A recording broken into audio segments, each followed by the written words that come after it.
नमस्ते दोस्तों, mind gallery YouTube channel में आप सभी का स्वागत है। दोस्तों, यहाँ पर केस स्टडी मेथड या केस हिस्ट्री मेथड ये ऐसी मेथड है कि सबसे ज्यादा एजुकेशनल साइकोलॉजी में पढ़ी जाती है, पढ़ाई जाती है। क्योंकि केस स्टडी मेथड में जो है कोई भी व्यक्ति जो है किसी व्यक्ति के बारे में जो है कोई प्रकार की मालूमात मिलाकर उसको सिस्टमैटिकली उसका एनालिसिस किया जाता है और वो एनालिसिस करने की इसी प्रक्रियाओं को केस स्टडी मेथड कहा जाता है। व्यक्तिगत इतिहास पद्धति या फिर हिस्ट्रिकल मालूमात जो है वो मालूमात यहाँ पर क्या की जाती है, मालूमात की जाती है और मालूमात करने के बाद में वहां पर जैसे ही शुरुआत करते वक्त यहाँ पर इन डेप्थ ऑफ इन्वेस्टिगेशन। अब सबसे पहले है कि केस स्टडी जिसकी की जाती है वो व्यक्ति जो है कौन है, वो सबसे पहले डिसाइड किया जाता है कि जिन्हें प्रॉब्लम है, जिन्हें कोई प्रकार का प्रॉब्लम है तो वो जो प्रॉब्लम रहने वाला जो व्यक्ति है वो डिसाइड किया जाता है। तो प्रॉब्लम सर्च किया जाता है कि जैसे कि बहुत ज्यादा प्रसिद्ध व्यक्ति या फिर बहुत ज्यादा कुप्रसिद्ध व्यक्ति, सुप्रसिद्ध या कुप्रसिद्ध। इसका मतलब बहुत अच्छा काम करने वाला व्यक्ति हो या फिर कोई भी बिल्कुल खराब या क्रिमिनल काम करता है, कोई प्रकार का उसमें एब्नॉर्मलिटी है। और इसी प्रकार के जो प्रॉब्लम आते हैं वैसे प्रॉब्लम के वक्त यहाँ पर केस स्टडी या केस हिस्ट्री जानने की कोशिश की जाती है। जैसे केस हिस्ट्री जानने की कोशिश की जाती है, इन डेप्थ में वहां पर इन्वेस्टिगेशन होता है, उनकी इंक्वायरी होती है, चौकसी होती है, उनके बाद उनकी मालूमात मिल जाती है। जैसे कि पर्सनालिटी है कि बहुत ही नाम किया है, बहुत अच्छा काम किया है, या फिर कोई ऐसे भी पर्सनालिटी होते हैं कि कुछ लोगों ने जो है कुछ भी ना करते हुए बहुत ही क्राइम में चले गए या फिर बदनसीब से कोई प्रॉब्लम आ गया और कोई समस्या खड़ी हो गई और ऐसे ही विपरीत परिस्थिति में उनको क्राइम घोषित कर दिया है या फिर एंटी सोशल वर्क करने लगे हैं। तो ऐसे लोगों के बारे में भी स्टडी की जाती है। और उसके बाद दूसरी बात ऐसे है कि कुछ लोग जो है अगर विपरीत परिस्थिति में बहुत अच्छा काम करके बड़े बन जाते हैं, इन लोगों के बारे में भी यहाँ पर केस हिस्ट्री जानने की कोशिश की जाती है। जैसे यहाँ केस हिस्ट्री जानने की कोशिश करते हैं तो सबसे पहले सिंगल पर्सन, कोई अगर सिंगल पर्सन है, एक सिंगल व्यक्ति है, उस व्यक्ति के बारे में मालूमात जानने की कोशिश करते हैं। दूसरी बात है कि ग्रुप है, अगर कोई ग्रुप है, कोई समूह है, उन्होंने कुछ अच्छा काम करके दिखाया है या फिर गलत काम हो गया है या फिर कोई ऐसी अनहोनी हो गई है तो उस बारे में वो ग्रुप की इंडिविजुअल वो ग्रुप की भी स्टडी की जाती है। उसके बाद इवेंट्स है, कोई ऐसा इवेंट्स है जिस इवेंट के वजह से जो है आगे चल के अलग तरीके के इफेक्ट हुआ है या फिर वो इफेक्ट बहुत ही पॉजिटिव है या बहुत ही निगेटिव है, वैसा इवेंट है तो उस इवेंट के बारे में भी केस हिस्ट्री जानी जा सकती है, केस हिस्ट्री पढ़ाई जा सकती है। उसके बाद इवेंट्स ऑफ कम्युनिटी, कोई कम्युनिटी है और उस कम्युनिटी का कोई इवेंट्स है या कोई क्षण है, ऐसा कोई ऐसा उपक्रम है, कोई कार्यक्रम है, उसको रिसर्च के लेवल पे उनकी स्टडी की जाती है। उसके बाद में ये सभी बात जब भी तय होती है तो तय होती है किससे मालूमात, किस तरीके से मालूमात लेना है। सबसे पहले उनका जब भी data gathered from the variety of resources, अब अलग अलग लोगों से उनका डाटा जमा किया जाता है। अब वो जमा किया जाता है तो उसके लिए जो मेथड यूज की जाती है वो है ऑब्जर्वेशन मेथड। एक निरीक्षण या अगले व्यक्ति को कुछ भी मालूम नहीं होना चाहिए, अनऑब्जर्व्ड ऑब्जर्वेशन जैसा, और ऑब्जर्वेशन करके उन्हीं में रह के उन्हीं के मालूमात मिला के उसके बारे में मतलब सभी बातें जान लेते हैं। दूसरी बात, इंटरव्यू, डायरेक्टली उनको जाके मालूम भी हो गया तो भी कोई फर्क नहीं पड़ेगा और उनका इंटरव्यू लिया जाता है और इंटरव्यू लेने के बाद में कुछ क्वेश्चंस किए जाते हैं। वो क्वेश्चंस अलग अलग तरीके से जो हमें मालूमात चाहिए उस मालूमात के हिसाब से वो क्वेश्चंस कलेक्ट करके वो क्वेश्चन पूछ के उसके आंसर वहां पर कलेक्ट किए जाते हैं और इस तरीके से इंटरव्यू मेथड से भी उनकी मालूमात ली जाती है। मगर मालूमात लेना किससे है? सबसे पहले तो मालूमात जैसे ही लेना है तो केस हिस्ट्री मेथड में यह है कि शुरुआत में हम क्या करते हैं कि उस पर्सनली उस व्यक्ति से हमारा कांटेक्ट हो सकता है क्या, उस पर्सनली उस व्यक्ति का जहां पे भी कार्य क्षेत्र है उस कार्य क्षेत्र में जाके उसकी मालूमाती लेना है और उसके बाद में उनका कोई रिटर्न रिकॉर्ड है क्या, अगर रिटर्न रिकॉर्ड है तो वो भी रिकॉर्ड वहां पर जानने की कोशिश की जाती है। उसके बाद यह काम किया जाता है कि उनके जहां पर करीबी रिलेटिव्स है, उनके जैसे कि माँ बाप है उनसे ये सभी मालूमात ली जाती है कि इनका पहले से रवैया कैसा था, किस तरीके से रहते थे, उनके बिहेवियर क्या थे, उनके क्या शौक थे, उनके हैबिट्स क्या थे, उसके साथ कौन से खेल, कौन से गेम्स खेलते थे वो, उनकी स्टडी हैबिट कैसी थी, उसके बाद उन्हें प्रेरणा कैसे मिली और किस तरीके से प्रेरणा मिलके वो यहाँ तक पहुंच गए हैं और उनका अचीवमेंट किस तरीके से हुआ है। अब माँ बाप के बाद है उनके भाई बहन, रिश्तेदार, करीबी रिश्तेदार या फिर उनके नेबर्स जो है, उनके नेबर से मालूमात या फिर उनका जो फील्ड वर्क है वहां से मालूमात या उनके फ्रेंड सर्कल्स है उनसे ये मालूमात ली जाती है। और वो मालूमात लेने के बाद में ये जो डाटा कलेक्ट होता है वो डाटा कलेक्ट हुआ, उसका एनालिसिस होता है। ये एनालिसिस करने के बाद में उसका जो भी एनालिसिस का एक टैबुलेशन है उस टैबुलेशन में वो सभी रख के उसी हिसाब से उसका एनालिसिस करके उसका रिजल्ट निकाला जाता है कि इस तरीके से इसका रिजल्ट निकल सकता है। तो ये स्टडी जो है इस तरीके से ये प्रोसीजर है। उसके बाद जो है ये इंडिविजुअल, कोई एक व्यक्ति है तो एक व्यक्ति के बारे में भी ये मालूमात निकाली जा सकती है। उसके बाद में सोशल, कोई एक समाज है, कम्युनिटी है या फिर कम्युनिटी है तो वो कम्युनिटी है, उस कम्युनिटी के बारे में भी यहाँ पर मालूमात निकाली जाती है। दूसरी बात है कि कोई प्रकार का ऑर्गेनाइजेशन है, ऑर्गेनाइजेशन या इंस्टीट्यूट है, कोई संस्था है,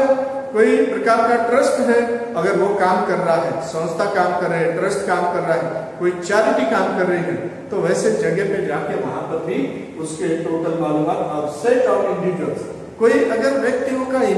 एक समूह है,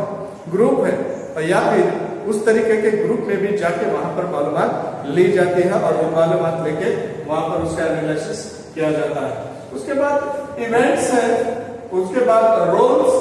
और रिलेशनशिप। अब कोई प्रकार के इवेंट के जरिए भी उनकी मालूमात लिया जा सकती है, क्योंकि कोई इवेंट से कोई कार्य है, कोई उपक्रम चल रहा है और वो उपक्रम में जाके उनकी मालूमात लेके रियल में ये क्या करते हैं, व्यक्ति किस तरीके से करते हैं और इनकी क्या हिस्ट्री हो सकती है। उसके बाद उनके रोल्स क्या है, वो रोल क्या प्ले कर रहे हैं, अभी कौन सी स्थिति पे है, पहले कौन सी स्थिति पे थे और अभी कौन सी स्थिति पे जाने के उनके चांसेस भी है, ये भी बात देखी जाती है। और फिर उनके रिलेशनशिप जहां जहां पे भी है, जैसे जैसे भी है, वहां पर जाके भी ये सभी मालूमात लिए जाते हैं। अब यह जो सभी केस स्टडी में या केस हिस्ट्री में या व्यक्तिगत अभ्यास पद्धति में लिए जाते हैं, उसमें सब इलस्ट्रेटिव का मतलब है कि कोई प्रकार का उसका एक स्पष्टीकरण, किस प्रकार का स्पष्टीकरण रूप से भी ये किया जा सकता है। दूसरी बात है एक्सप्लोरेटरी, मतलब एक्सप्लेनेशन या उनका विवरण ले लिया जाता है और विवरण लेके उसको उस तरीके से उसकी चर्चा की जाती है। उसके बाद क्यूमुलेटिव और उसके बाद क्यूमुलेटिव के बाद क्रिटिकल इंस्टेंसेस जो है, अब इसमें चिकित्सा की जाती है या फिर क्यूमुलेटिव का मतलब वहां पर उसकी तुलना भी की जाती है। और ये सभी बातें करने के बाद अब ऐसे पर्सनालिटी जो होते हैं, कोई प्रकार के अगर पेशेंट है, कोई प्रकार के पेशेंट है या पर्सनल किसी की हिस्ट्री बनाई है, कोई चमत्कारी काम किया है, बड़ा काम किया है या फिर एंटी सोशल वर्क कर दिया है उसने, ऐसे व्यक्ति के बारे में केस हिस्ट्री ली जाती है। या कोई पेशेंट है, एब्नॉर्मल है या कोई प्रकार का कोई ऐसा एक्सीडेंट हुआ है जिस एक्सीडेंट से वो व्यक्ति अभी तक या वो बड़ा हुआ है, ऐसे व्यक्ति के बारे में ये सभी बातें जानी जाती है। दूसरी बात है इसमें सबसे केस हिस्ट्री के एडवांटेजेस क्या है। अब जब हम एडवांटेजेस देखते हैं तो प्रोवाइड्स ए डेप्थ इंफॉर्मेशन, हमें पूरी तरह उनकी क्या पूरी मालूमात चाहिए। अब उसे डेप्थ से मतलब पूरी मालूमात बहुत बार मिलती है ऐसा नहीं, कभी कभी ये मालूमात मिलना मुश्किल भी हो जाता है। ऐसे स्थिति में हमें ये जो है एडवांटेजेस जो है इसका है कि पूरी मालूमात वहां मिलती है, मिला लेते हैं, क्योंकि सोशल से मिलाते हैं, उनके नेबर से, माँ बाप और रिलेटिव से सभी से मिलाते हैं, इसलिए ये एडवांटेजेस है कि कहीं से भी इनकी मालूमात मिल जाती है। दूसरी बात है अनएक्सपेक्टेड डिस्कवरीज। कभी कभी क्या होता है कि ये करते वक्त कुछ ऐसी भी बातें हमारे हाथ लग जाती है कि इसके अलावा भी उन्होंने कुछ काम किया है और वो भी काम जो हमने कभी एक्सपेक्टेशन ही नहीं किया था या फिर हमने सोचा भी नहीं था, वैसा भी काम उनके हाथ से हुआ है, यह पता चल जाता है कि न्यू डिस्कवरी भी यहाँ से हो जाती है। स्टडी सोशल, ऑफ बिहेवियर, यहाँ पर सबसे बड़ी बात है कि एक सामाजिक बिहेवियर या वर्तन का हमारा यहाँ पर अभ्यास हो जाता है, स्टडी हो जाती है, और ये स्टडी होने की वजह से केस हिस्ट्री में हम अच्छे तरीके से उस व्यक्ति तक पहुंच सकते हैं। और ऐसा व्यक्ति दूसरा निर्माण करने के लिए या दूसरे व्यक्ति को क्या करना चाहिए, उसके लिए एक बहुत ही बड़ा और बहुत ही अच्छा ये एग्जाम्पल बन सकता है। और इनको देखकर इन्हीं के तरीके से मतलब एक मोटिवेशन मिलता है, एक इंस्पायरेशन मिलता है, और अपग्रेडेशन होने के लिए बाकी लोगों के लिए ये बहुत बढ़िया एग्जाम्पल बन सकते हैं। मगर इनमें अगर कोई क्राइम है और कोई प्रॉब्लमेटिक है तो उनके लिए ये जो है ये ऐसा नहीं करना चाहिए, ये भी सीख हमें मिलती है। इसके लिए ये सभी बातें एडवांटेजेस में, मगर डिसएडवांटेजेस अगर देखे जाते हैं तो यहाँ पर एक है कि डिफिकल्ट टू जनरलाइज, हम इन्हें जनरलाइज या फिर इनका विश्लेषण करना ये हमें बहुत मुश्किल हो जाता है। सर्वसामान्य उनको सामान्य के साथ कंपेयर करना या फिर वैसा ही उनको जनरलाइज करना मुश्किल हो जाता है। इंक्लूसिव रिजल्ट्स, अब ये सभी बातें जो है उनका रिजल्ट निकालने के लिए जो है ये बहुत ही दिक्कत हो जाती है, क्योंकि ये वर्णनात्मक है, एक्सप्लेनेशन है, तो वहां पर रिजल्ट क्या दिया जाए। क्योंकि अब यहाँ पर दो प्रकार है, एक संख्यात्मक एक गुणात्मक होता है। जब गुणात्मक है तो उनको रिजल्ट देना बड़ा मुश्किल हो जाता है, अगर संख्यात्मक है तो उसको संख्यात्मक हिसाब से जो है रिजल्ट दे सकते हैं। मगर यहाँ पूरा यहाँ पर जो है ऐसा डिस्क्रिप्टिव है, अगर कोई मालूमात है तो वहां पर रिजल्ट निकालना थोड़ा मुश्किल होता है। टेक लॉट्स ऑफ टाइम, बहुत वक्त इसमें जाता है, क्योंकि ये सभी मालूमात निकालने के लिए कुछ मालूमात जो है सही तरीके से मिलेगी ऐसा जरूरी नहीं है। कभी कभी मालूमात में भी वहां पर उनके पूर्वाग्रह आ जाते हैं और उस वजह से गलत भी इंफॉर्मेशन मिल भी सकती है। उसके बाद में मनी जो है, लॉट्स ऑफ टाइम और लॉट्स ऑफ मनी, मतलब पैसा भी बहुत लग जाता है, खर्चा भी बहुत ज्यादा लग जाता है, और इस वजह से भी यहाँ पर प्रॉब्लम्स आ जाते हैं। हार्ड टू डुप्लीकेट, ऐसा ही दोबारा करना बहुत मुश्किल हो जाता है। हम अगर सोचते हैं कि बहुत ही बढ़िया एक व्यक्ति बना है, कोई कलाकार है या फिर कोई बहुत बड़ी हस्ती बनी हुई है या फिर कोई क्राइम करने वाला बना है, तो ऐसा अगर व्यक्ति हमें अच्छा व्यक्ति बनाना है तो वैसे ही व्यक्ति उसी स्थिति से वैसे ही तरीके से हम बनाना चाहते हैं तो डुप्लीकेट करना बहुत मुश्किल होता है, क्योंकि वैसा ही रिजल्ट मिलेगा ऐसी पॉसिबिलिटीज नहीं होती है। उसके बाद इट इज नॉट साइंटिफिक, ये सबसे बड़ी बात है कि ये कोई प्रकार का साइंटिफिक नहीं है, क्योंकि ये सिस्टम से जाएंगे तो ऐसा ही व्यक्ति या ऐसे ही रिजल्ट मिलेगा ऐसा नहीं, और ऐसा होने के वजह से ये ड्रॉबैक है। और इसके वजह से ये केस हिस्ट्री मेथड कुछ ही लोग साइंटिफिक लेवल पे यूज नहीं करते, कुछ ही लोग ऐसे यूज करते हैं सिर्फ मालूमात के लिए, और इसके जरिए जो है पूरी तरह हमें इसका जो है हमें रिसर्च लेवल पे कोई प्रकार को हम इसे सिद्ध करने के लिए मुश्किल हो जाता है। तो फिर भी केस हिस्ट्री मेथड या केस स्टडी मेथड बहुत ही सिंपल होने के वजह से बहुत सारे लोग अगर तुरंत या हमें सही तरीके से कभी कभार ये सभी बातें ना यूज करते हुए भी